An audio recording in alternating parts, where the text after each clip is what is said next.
Olá, turma do sétimo ano, como estão vocês? Vocês estão bem, não é? Hoje, terça-feira, dia 4 de agosto, vamos ter aula de ciências e vamos entrar em um capítulo novo. Hoje, nesse novo capítulo, não é? Nós vamos ver as planárias, as tênias e os esquistossomos, que pertencem aos plateumintos, certo? Mas eu já peço a vocês uma coisa, galera.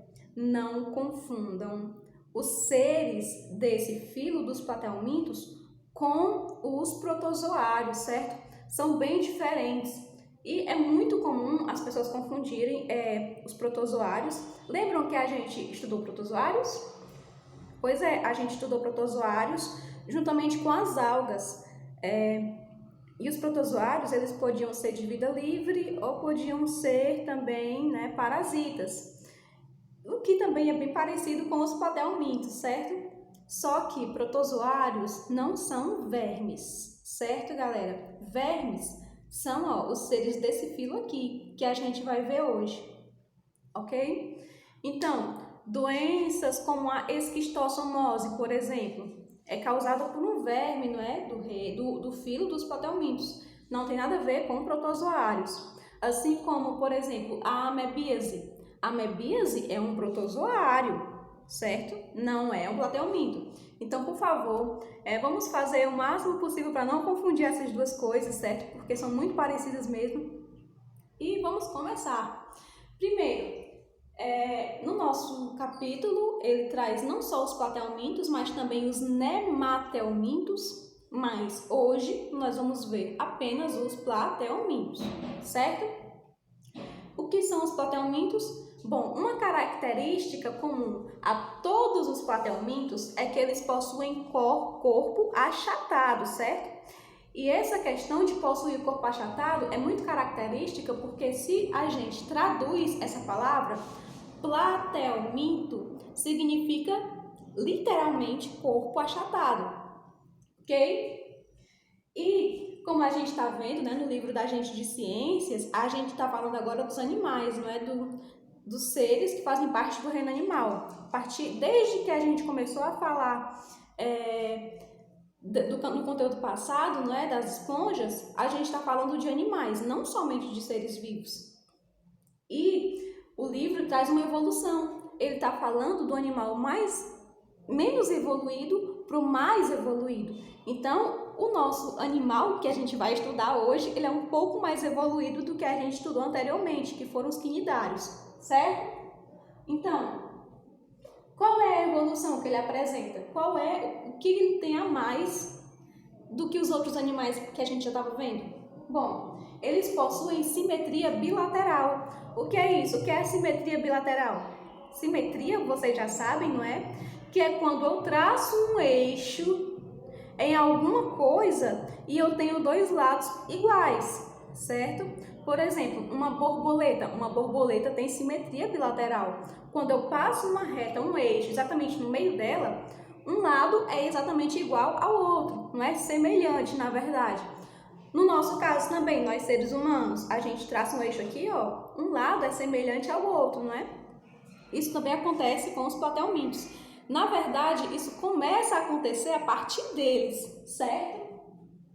Outra coisa que já apresenta uma evolução a mais com relação aos animais que a gente estava vendo antes, que eram os quinidários, não é? Eles possuem cefalização. O que é cefalização? Eles possuem cérebro. Isso, eles têm cérebro, galera. Pois é. Então, isso já é uma evolução a mais, ok?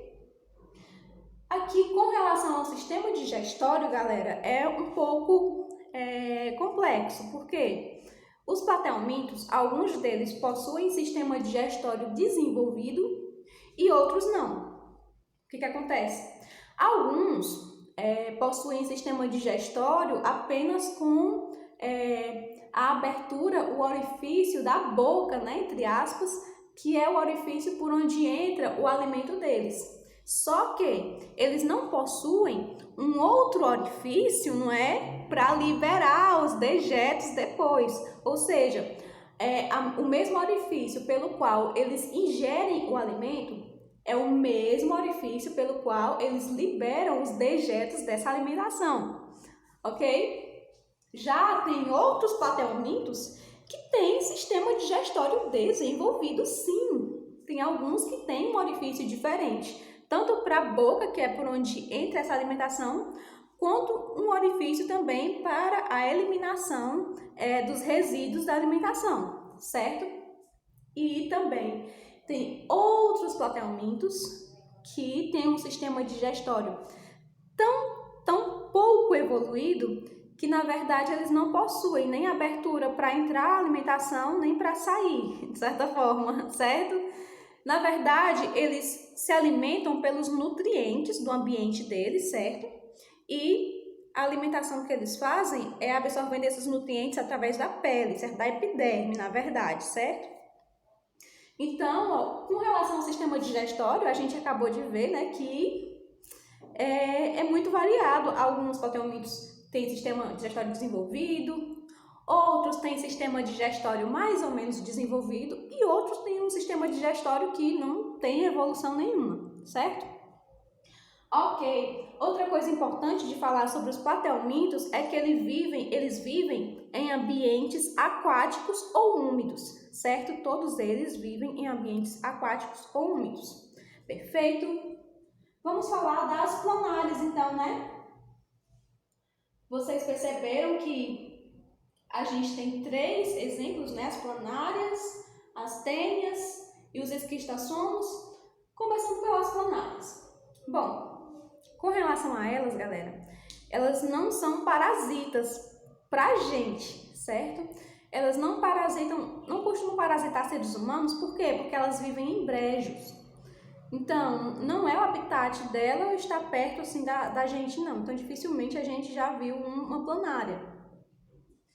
E elas possuem sistema digestório incompleto, ou seja, uma planária, ela possui a cavidade, né, bucal, entre aspas, porque a gente não chama de boca, não é?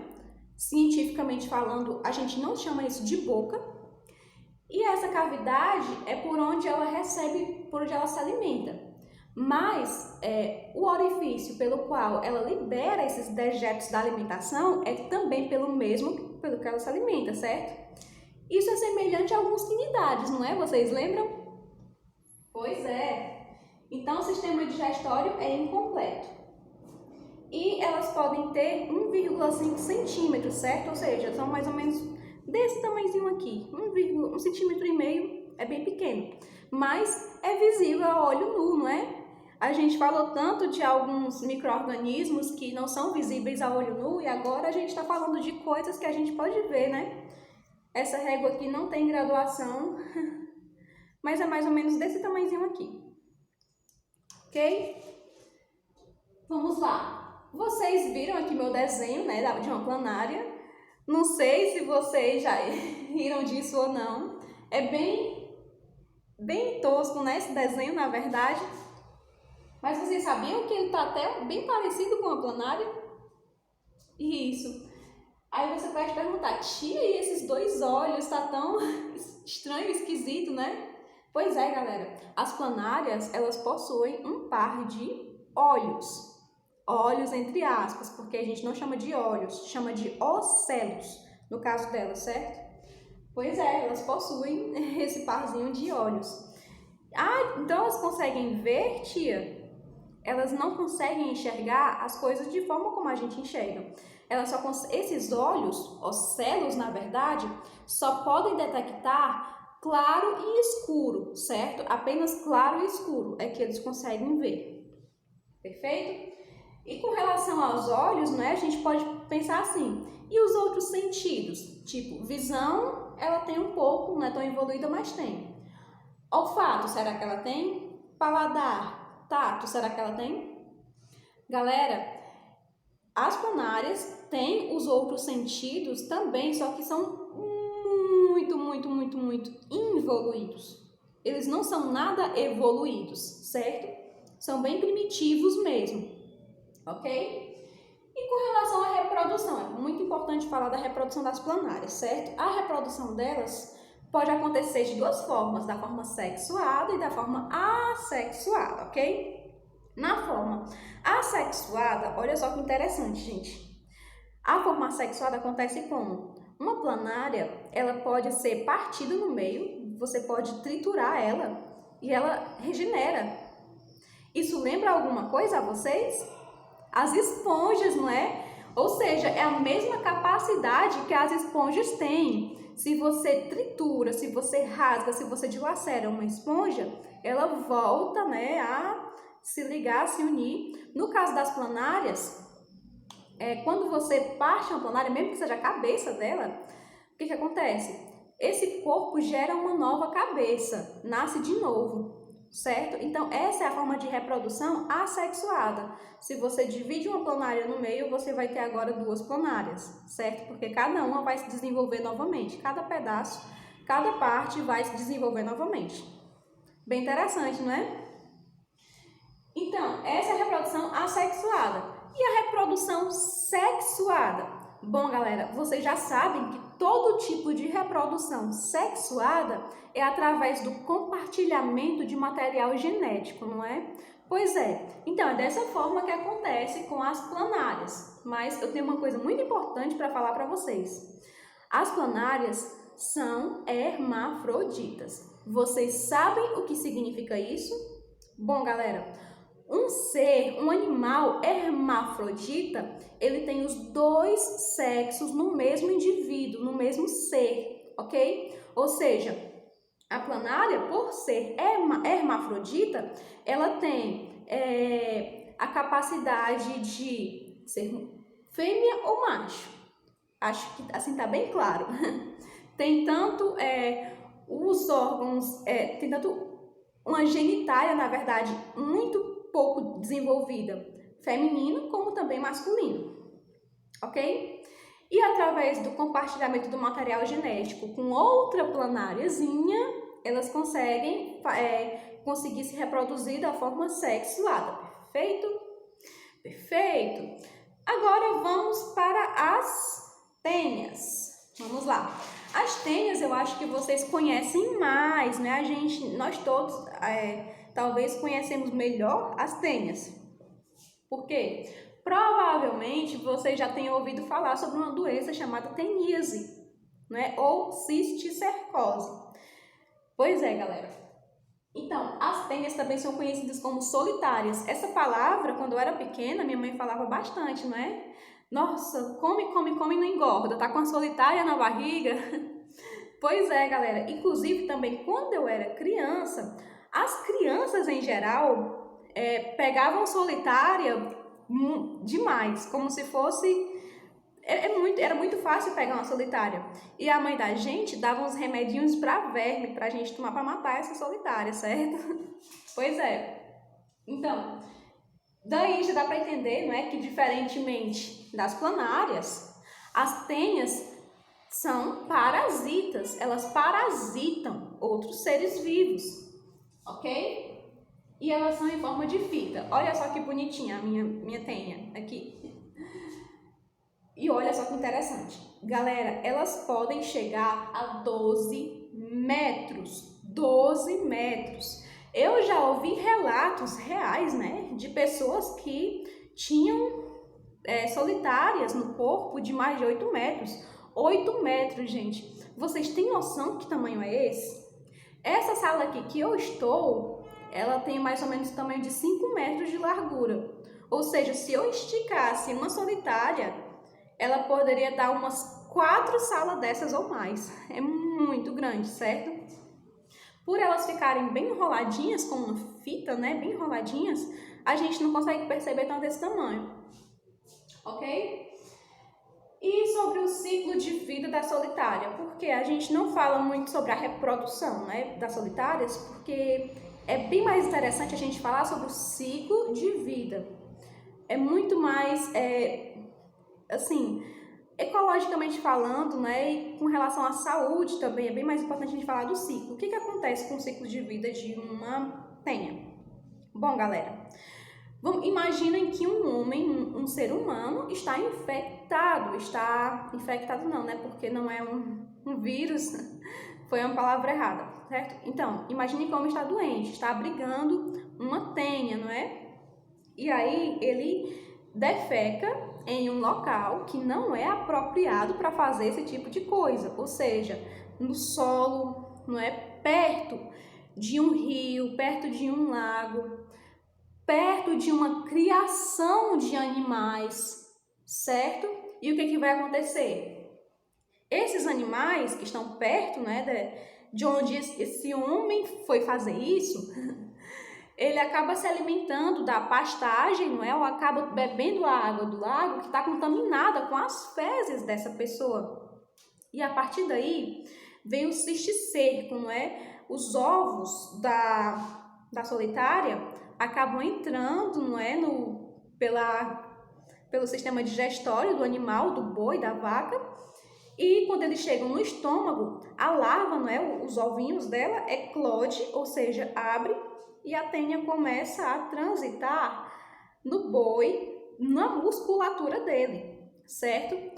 Ou seja, atravessa a parede do intestino do boi e vai para o músculo dele. E o músculo do boi, galera, é o que a gente come.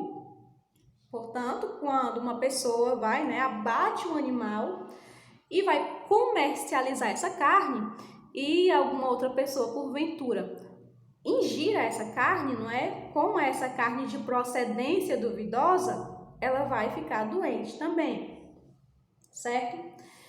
E quais são os problemas de se ficar doente com um tipo de verme desses? Quais são os problemas? Bom, quando a gente era pequeno, pegar uma lombriga, uma solitária, não era uma coisa tão ruim assim, não era o fim do mundo, né? Dava um remédio para verme e ficava bom. Mas não é bem assim, gente. Quando você adquire essa doença, essas tênias, esses vermes, eles podem acabar se alojando em alguns órgãos do nosso corpo, certo? Por exemplo, cérebro, causando doenças, não é? Inclusive, em casos bem mais graves, até a morte. Podem se alojar na córnea, certo? E causar cegueira. Então, é muito perigoso mesmo, então a gente tem que tomar cuidado. Antigamente, não é? Era bem comum esse tipo de doença, mas mesmo assim, galera, a gente tem que tomar cuidado. Ok? Então, vocês já entenderam sobre o ciclo de vida, não é? Por isso, galera, não sei se vocês já conhecem um prato muito famoso, um prato, na verdade, de restaurante chique, que se chama tartar. E aí, vocês já ouviram falar no tartar? Bom, galera, é um prato que eu não gosto, não aprecio. Esse tartar, gente, o que é o tartar? É um prato feito a partir de carne crua, ou de peixe, o de peixe até que eu gosto, ou de carne bovina, certo? Ou seja, carne bovina crua, temperada. Aí, a partir daí, se faz um tartar, que é um prato chiquérrimo e caríssimo. Quando uma pessoa ela gosta desse prato e quer comer em algum restaurante, ela tem que tomar cuidado com a procedência, certo? Então, o que é tomar cuidado com a procedência? É tomar cuidado para ver se onde esse boi foi criado não tem, não é, esse tipo de falta de higiene de pessoas que ficam defecando perto da propriedade, né, por exemplo, ou alguma coisa do tipo. Por isso que é muito importante saber a procedência da carne e não comer ela mal passada se você não sabe a procedência dela. Tentar deixar ela do ao ponto para mais, certo? Então, entendemos aqui sobre as tênias, agora vamos para os esquistossomos. Galera, os esquistossomos, eles são bem conhecidos também, certo? Eles são os causadores de uma doença chamada esquistossomose. Eles também possuem sistema digestivo incompleto, ou seja, tem só uma cavidade, não é? Tanto para ingerir como para liberar os dejetos da alimentação. E, galera, eles possuem sexos separados, certo? Diferentemente das planárias, eles não são hermafroditas. Eles possuem sexos separados, possuem o esquistossomo macho e o esquistossomo fêmea também. São em corpos diferentes. E o ciclo de vida de um esquistossomo? Na verdade, ele é bem parecido com o ciclo de vida de uma tênia. O que acontece? Uma pessoa que defeca onde não é o lugar correto para fazer esse tipo de coisa. E aí, o que acontece? Essas larvas, né, quando o homem vai pescar, por exemplo, ele entra no rio e ele entra na água contaminada. Essas larvas que estão na água podem penetrar, podem entrar no seu corpo pela sua pele, certo? Entrou em contato com a água contaminada, elas podem entrar pela pele mesmo e a partir daí te causar doenças e iniciar um novo ciclo, certo? Aí essa pessoa contaminada também vai transmitir isso para outra pessoa através de quê? Defecando em um lugar que não é para fazer isso, certo? E inicia o ciclo novamente. Então, o que a gente entende por isso? Que muitas doenças, elas são evitáveis através de hábitos de higiene, galera. Muitas doenças a gente pode evitar fácil se a gente tem higiene, ok? Infelizmente, muitas pessoas não têm essa educação, por isso que elas acabam repassando essas doenças. Mas, enfim, por isso que a educação é importante, né? Então, galera, essa aula de hoje foi sobre esses 3 seres, né, pertencentes ao filo das planárias. Próxima aula a gente vai ver os planárias não, platelmintos. Próxima aula a gente vai ver os nematelmintos, ok? Então, vejo vocês na próxima aula. Tchau, tchau, até mais!